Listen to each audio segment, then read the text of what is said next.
നമസ്കാരം. മലയാളി വാർത്ത പ്ലസിലേക്ക് സ്വാഗതം. കിഴക്കൻ ഗാസയിൽ കുടിയൊഴിക്കപ്പെട്ടവരെ പാർപ്പിക്കുന്ന ദരാജ് ഏരിയയിലെ അൽ താബീൻ സ്കൂളിന് നേരെ ഇസ്രായേൽ നടത്തിയ നരവേട്ടയ്ക്കെതിരെ ലോകവ്യാപക പ്രതിഷേധം ശക്തമാവുകയാണ്. അൽ താബീൻ സ്കൂളിന് നേരെ ആക്രമണം നടത്തി 100-ലേറെ പേരെയാണ് ഇസ്രായേൽ കൊലപ്പെടുത്തിയത്. ഹമാസ് പോരാളികളെ ലക്ഷ്യം വെച്ചാണ് ഇസ്രായേൽ ആക്രമണം നടത്തിയതെന്ന വാദം പൊളിയുകയാണ്. എല്ലാ അന്താരാഷ്ട്ര നിയമങ്ങളുടെയും നഗ്നമായ ലംഘനമാണ് ഗാസയെ തുടരുന്നതെന്ന് അറബ് ലീഗ്, OIC, GCC കൂട്ടായ്മകൾ കുറ്റപ്പെടുത്തി.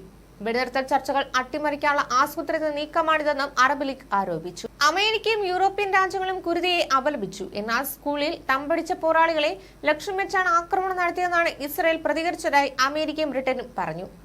സംഭവത്തെക്കുറിച്ച് കൂടുതൽ അന്വേഷിക്കുമെന്നും അമേരിക്ക അറിയിച്ചു. കൊല്ലപ്പെട്ടവരിൽ ഒരു പോരാളി പോലും ഇല്ല എന്നിരിക്കെ വംശഹത്യയെ മറച്ചുപിടിക്കാനുള്ള പ്രചാരണമാണ് ഇസ്രായേൽ നടത്തുന്നതെന്ന് ഹമാസ് വ്യക്തമാക്കി.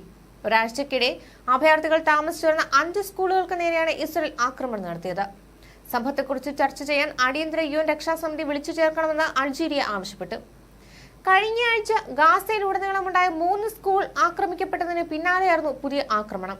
സ്കൂളുകൾ ഒരു ഹമാസ് ആസ്ഥാനമായി ഉപയോഗിക്കുകയാണെന്നാണ് ഇസ്രായേലിന്റെ ആരോപണം. തുടർന്നായിരുന്നു ആക്രമണം.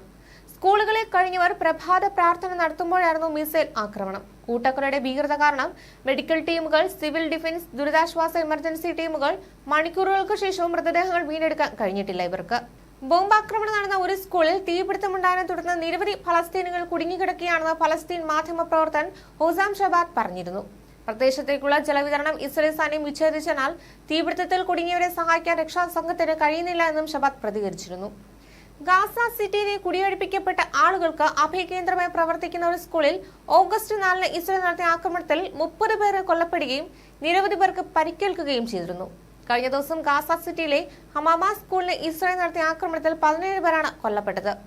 ഓഗസ്റ്റ് 1-ന് ദലാൽ അൽ മുഗ്രബി സ്കൂളിൽ നടത്തിയ ആക്രമണത്തിൽ 15 പേരും കൊല്ലപ്പെട്ടിരുന്നു. ഫലസ്തീൻ സംഘടനയ്ക്കെതിരെ പൂർണ്ണതോതിലുള്ള സൈനിക ആക്രമണം ആരംഭിച്ച ശേഷം ഹമാസ് കമാൻഡ് കൺട്രോൾ സെന്ററുകളിൽ നിന്ന് പ്രവർത്തിക്കുന്ന പരിസരത്ത് ഭീകരർ ഉണ്ട് എന്നാരോപിച്ചാണ് ഇസ്രായേലിന്റെ ആക്രമണം. ഗാസയ്ക്കെതിരായ ഇസ്രായേൽ യുദ്ധത്തിൽ 39,699 പേർ കൊല്ലപ്പെടുകയും 91,722 പേർക്ക് പരിക്കേൽക്കുകയും ചെയ്തിട്ടുണ്ട്. ഒക്ടോബർ 7-ന് ഹമാസിന്റെ നേതൃത്വത്തിലുള്ള ആക്രമണത്തിൽ ഇസ്രായേലിൽ 1,239 പേർ കൊല്ലപ്പെട്ടിരുന്നു. ഗാസയിലേക്ക് അന്താരാഷ്ട്ര സംഘത്തെ അയക്കണമെന്ന ആവശ്യം ശക്തമാണ്. വെടിനിർത്തൽ കരാർ ചർച്ച അട്ടിമറിക്കാൻ നെതന്യാഹു നീക്കം നടത്തുന്നതായി ആരോപിച്ച് ആയിരങ്ങൾ തെല്ലവീവ് പ്രതിഷേധിച്ചു.